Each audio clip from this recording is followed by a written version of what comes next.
नमस्ते दोस्त। जरा सोचो, क्या कभी तुम्हारे साथ ऐसा हुआ है कि तुम किसी बात को बार बार सोचते रहे, भले वो बीती हुई हो, पर तुम्हारे दिल और दिमाग से निकल ही नहीं रही? जैसे किसी का कहा हुआ एक कठोर शब्द, या फिर कोई रिश्ता जो खत्म हो गया, या वो मौका जो तुम्हें हाथ से निकल गया। हम सब के पास ये पुरानी गठरी होती है, पछतावों से भरी हुई, यादों से भरी हुई, दुख और गुस्से से भरी हुई। और जब तक हम इसे अपने कंधों पर ढोते हैं, तब तक हम आज को हल्का और सुकून भरा महसूस नहीं कर पाते। इस किताब द आर्ट ऑफ लेटिंग गो का मूल मंत्र यही है, छोड़ना सीखना। हर उस चीज को छोड़ देना जो अब हमारी नहीं है, या जो हमें दर्द ही दे रही है। क्योंकि छोड़ने का मतलब हारना नहीं है, बल्कि छोड़ना मतलब है खुद को आजाद करना। तो चलो इस सफर की शुरुआत करते हैं। अध्याय 1, स्वीकार करना, एक्सेप्टेंस। कभी गौर किया है, हम सबसे पहले क्या करते हैं जब कोई मुश्किल आती है? हम उसका विरोध करते हैं। ऐसा मेरे साथ ही क्यों हुआ? मैंने क्या गुनाह किया था? लेकिन सच्चाई यह है कि चीजें हमेशा हमारी इच्छा के हिसाब से नहीं होती। यही जिंदगी का सच है। मान लो तुम्हारे कॉलेज का इम्तिहान बिगड़ गया। तुम चाहे जितना पछताओ, उसकी आंसर शीट अब तुम्हारे हाथ में नहीं है। या मान लो कोई दोस्त बिना वजह रिश्ता तोड़ दे।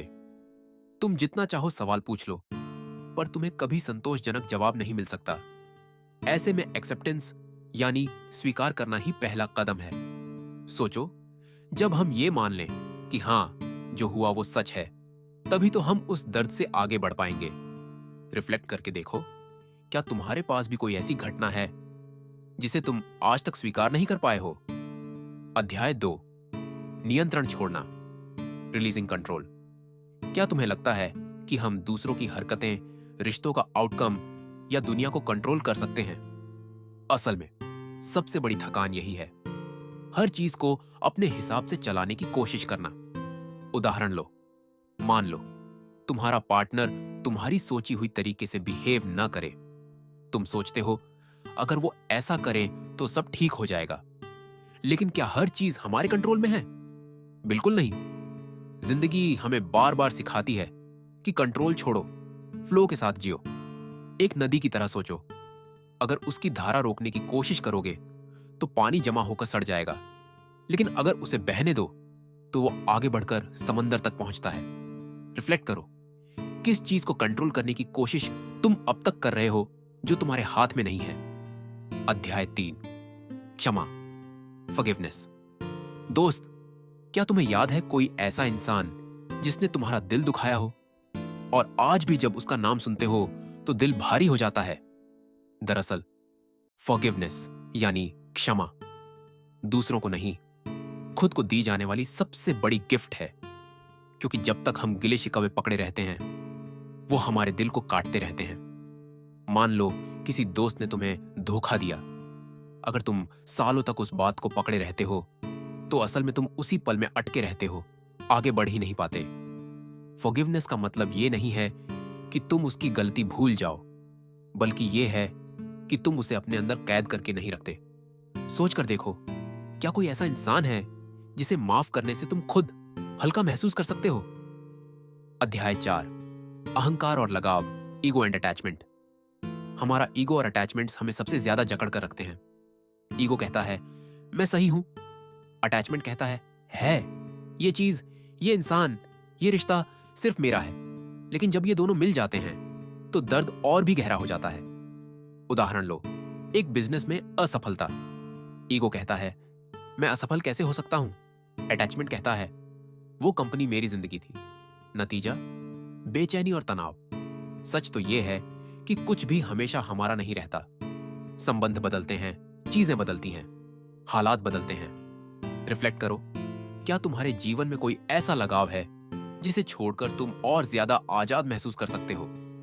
अध्याय 5, अतीत से मुक्ति, फ्रीडम फ्रॉम द पास्ट। दोस्त, अतीत एक पुरानी फिल्म की तरह है।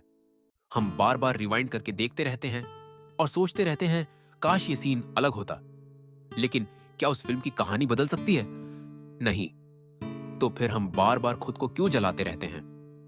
एक लड़की की कहानी सोचो, उसका रिश्ता टूट गया, उसने सालों तक उस तस्वीर को अपने फोन में रखा, पुराने मैसेजेस पढ़े और खुद को बार बार वही दर्द महसूस कराया। लेकिन जिस दिन उसने हर चीज डिलीट करके खुद से कहा अब और नहीं, उसी दिन उसकी हीलिंग शुरू हुई।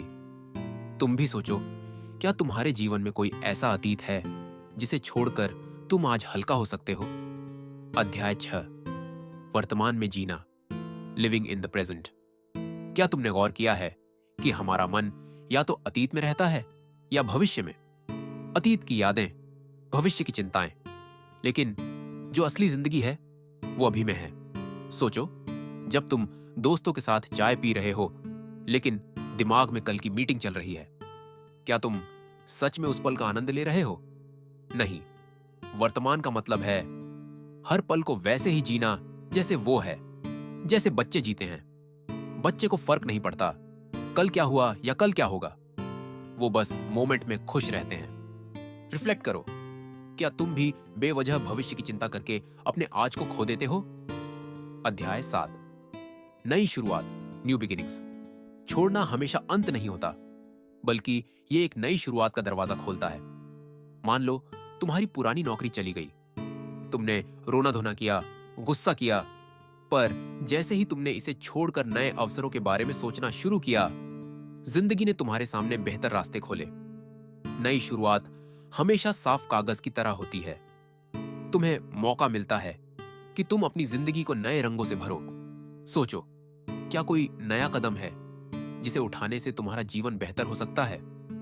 निष्कर्ष, प्रेरणा और टेकअवे तो दोस्त, द आर्ट ऑफ लेटिंग गो हमें यही सिखाती है।